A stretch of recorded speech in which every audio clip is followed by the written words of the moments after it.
welcome to this edition of our video series for the Social Science for Social Justice book series. Joining us today is Rachel Sanchez-Rivera, who is the author of Slippery Eugenics. So, Rachel, thank you for being here. Eugenics is a really meaty topic to get into and a fantastic place to start when it comes to dismantling white supremacy. I was really excited when you came on board to write this book, and I'm still very excited for it now and think everyone should get a copy. So a core argument that you're making in the book is that eugenic ideology has not gone away as we like to think it has. Indeed, in a recent documentary on the Human Diversity Foundation, we're shown that race scientists are still going, trying to prove the superiority of whiteness. Can you speak a bit about the conception of eugenic ideas and where they stem from? So first of all, thank you so much for having me. And I think that it's a fantastic question to get us started, right? Because like even if the Human Diversity Foundation was only founded in 2022, it's part of a longer history. And it's part of a longer history that involves the Pioneer Fund, but it also involves like how eugenics like was conceptualized like in the first place.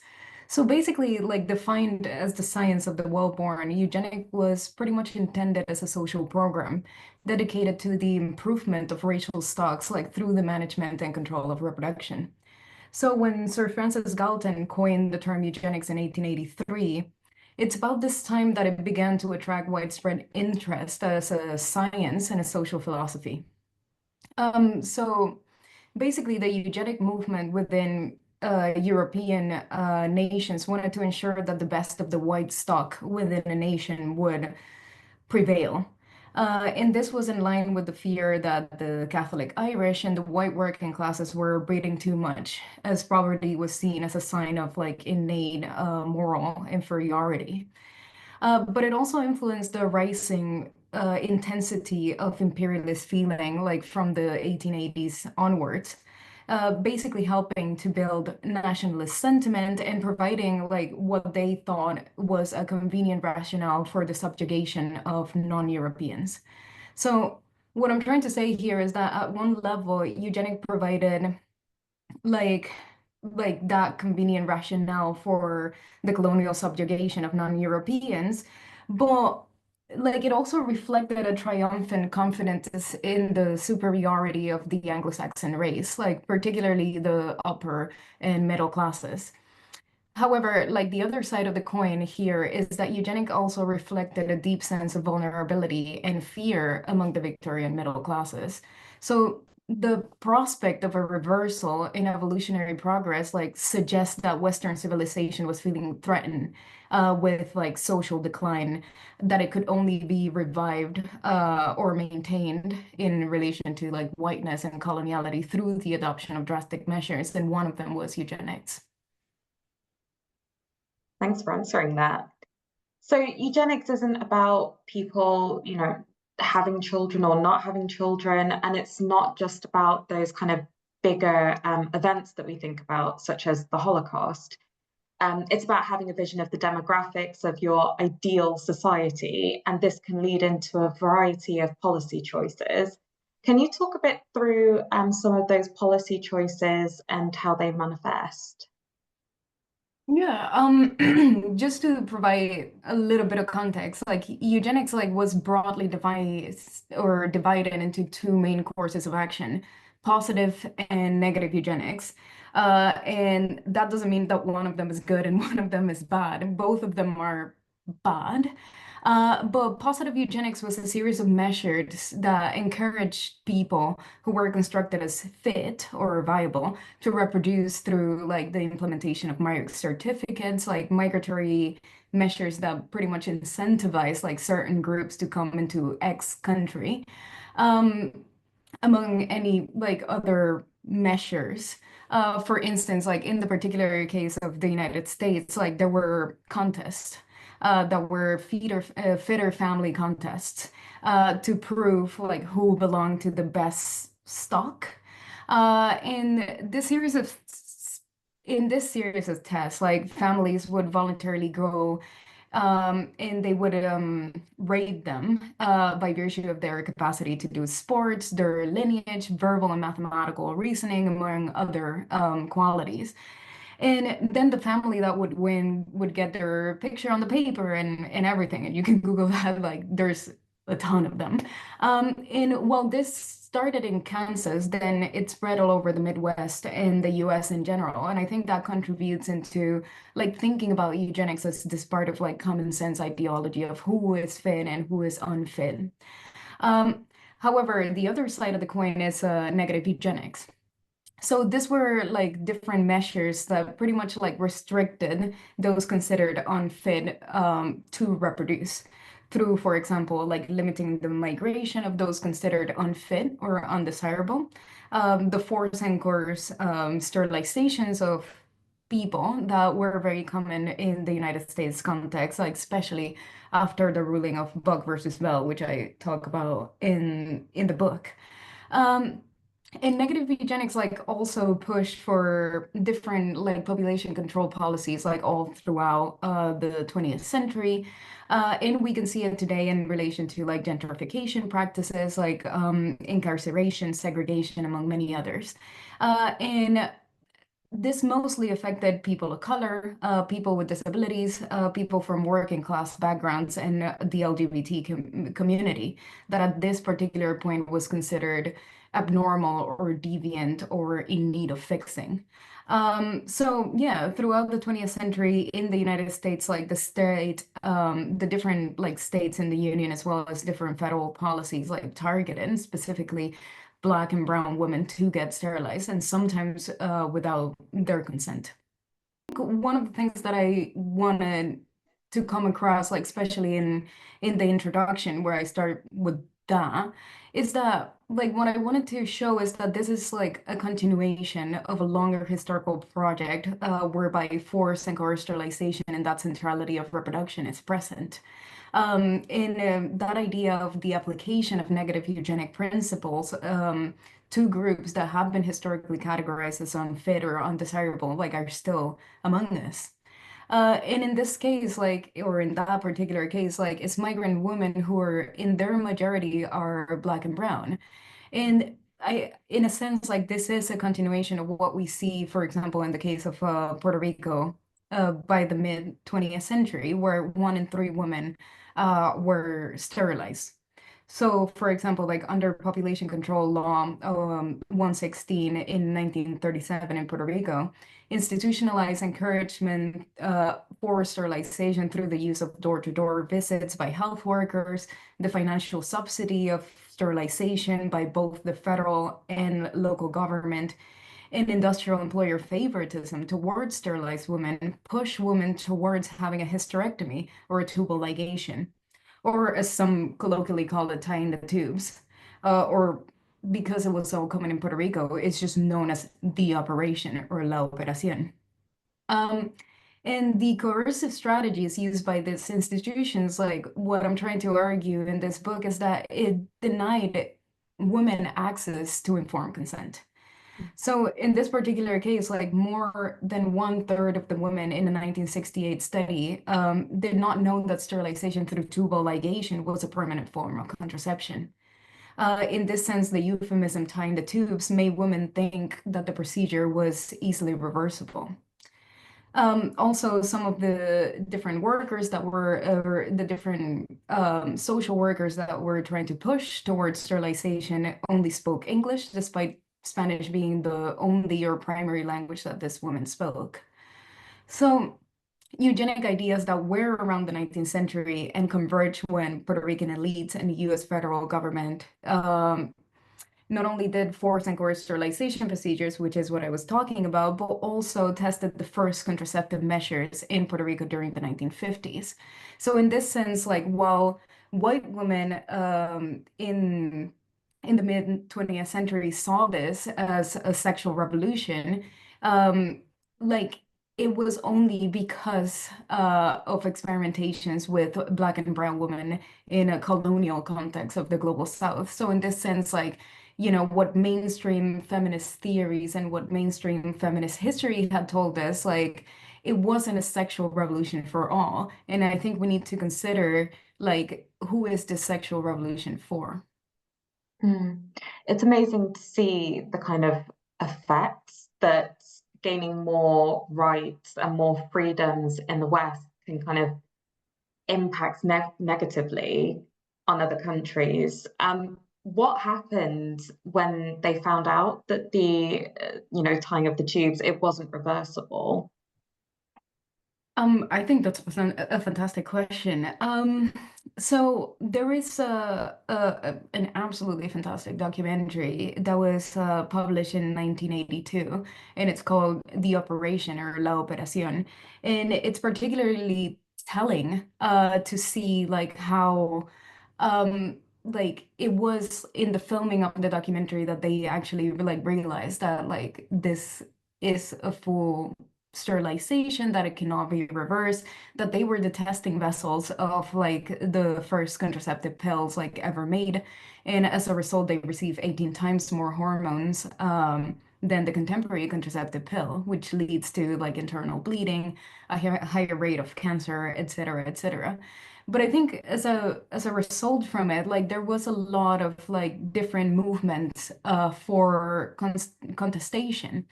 And I think that is something that is very important to highlight in a very Patricia Hill Collins way.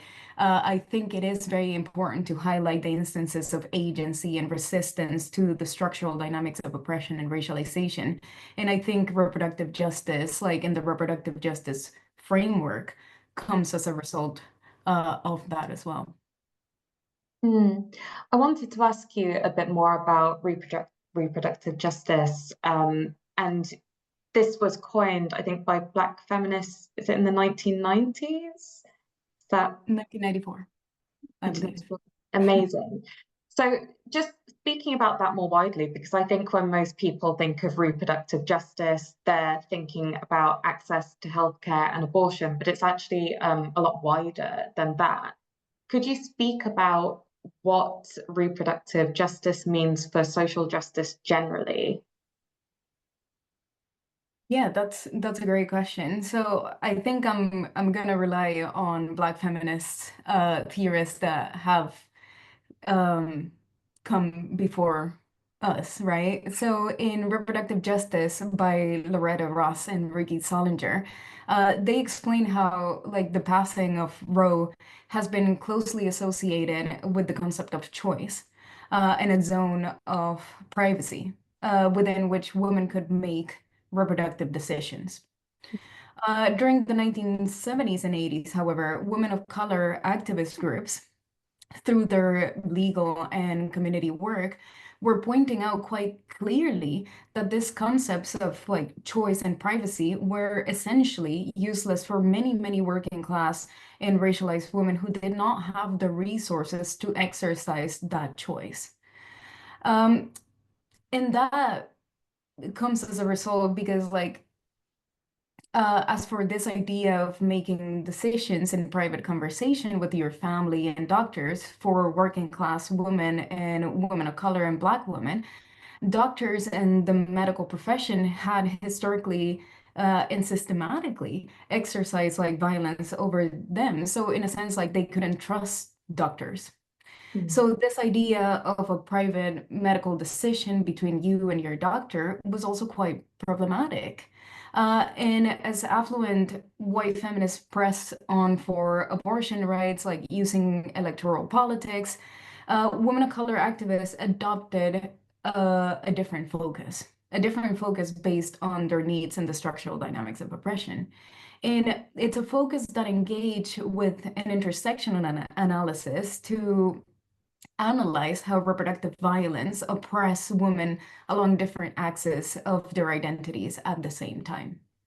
And they also pointed out that mainstream white liberal reproductive rights movement has historically focused predominantly on the right to prevent contraception and birth. So women of color and Black women activists objected to this focus or this singular focus on prevention. And they wanted to also safeguard each woman's right to have a child and to raise their children in dignity and safety. So, drawing on the histories of their own communities, they argue that reproductive safety and dignity depend on having the resources to get a good medical care, decent housing, a living wage, and live in environments like free from institutional like racism and racist violence. And I think all of these conditions were just as important as having access to abortion and contraception. So in a sense, it's a not like a more all-encompassing way into thinking about politics and reproduction. Thank you, Rachel. You've got a wealth of case studies throughout the chapters that many people might not know about.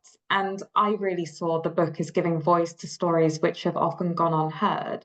Could you speak a bit about using the book to shed light on different stories? So I feel that I cannot take all the credit in the world for that. I think there is a long history of decolonial theorists and Black feminist thinking that highlights the stories and connections that have been and are currently invisibilized by transnational and seemingly common sense understandings of history.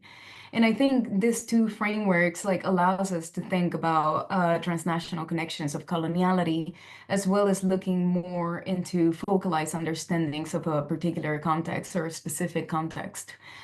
So following these two frameworks, I centered the stories of like colonialism, gender, sexuality, and racialization, as well as like the longer histories of science as a way of understanding the ways in which eugenics has and is currently being used as a tool for coloniality and maintaining whiteness. And the book ends on two very urgent topics, which I think will absolutely resonate with readers of the book, and that's the COVID-19 pandemic and also climate change. Can you say a bit about how eugenic ideologies and policies have had an impact on these two areas? Yeah, that's a fantastic question. I think, I mean, we have seen that during the course of the COVID-19 pandemic, a lot of countries, like in both the global north and the global south, made use of different cultural tropes as a way of like rationalizing the high death rates of minorities in their own countries. For example, like Deb and Rao, like argue that due to the social inequalities produced by coloniality, the global South like started to face the pandemic in an already disadvantaged position in comparison to the global North. Um, Nonetheless, like even in the global North, like in the United States and here in the UK, Black and Latinx communities were already dying in disproportionate numbers in comparison to their white counterparts. Um, like, for example, there is a fantastic article by Ali Medji and Sophie Niang that argues that in Britain, Muslim-focused social policy was operationalized so that cultural lifestyles like gave way to understanding that BAME COVID-19 death rate was a consequence of their own biological composition. And I think in a sense like this, the attribution of the UK government of the high death rate of minority communities of their own like blaming their own biological composition, or dare I say like the implication that there is a race gene that supposedly makes minorities more susceptible to COVID, then it's used to for by the state to exonerate itself from providing socioeconomic restitutions to those racialized people whose material circumstances were put at risk of disease.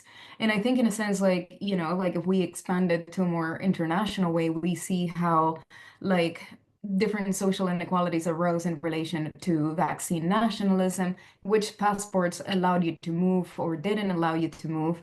And in in that sense, like eugenics is, even if eugenics is not named, is still used as a driving force and rationale of policy, or in the particular case of climate change, as a possible solution to climate change.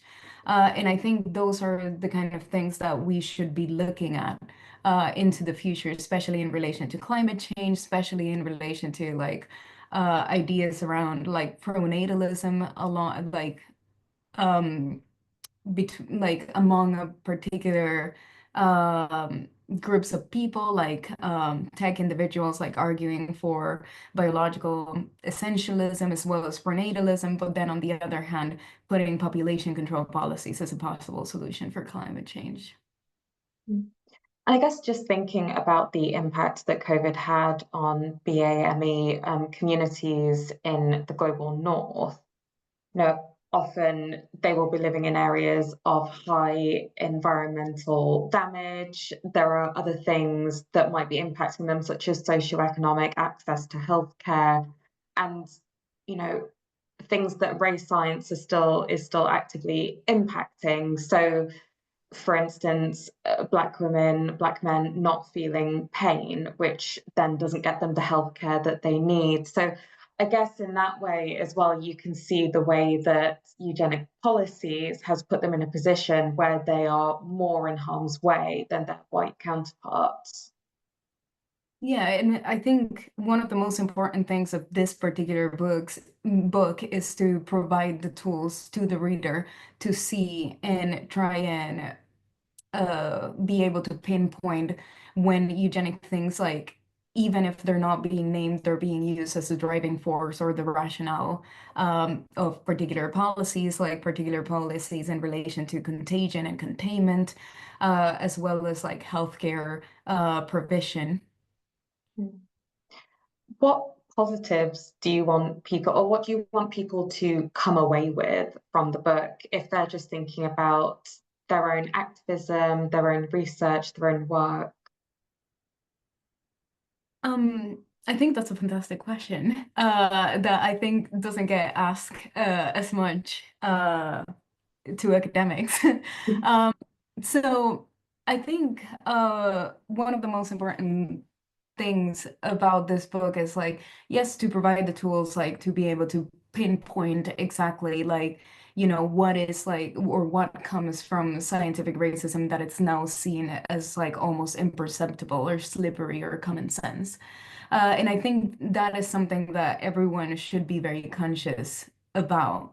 I think in the world where the rise of populism and the rise of the far right is very important is that like all of us are the culprits of this. And I think in a sense like ideas around like ableism, like ideas around the gender binary, ideas about racism or classism, like are only like or are somehow like rationalized like by this like old tropes of science.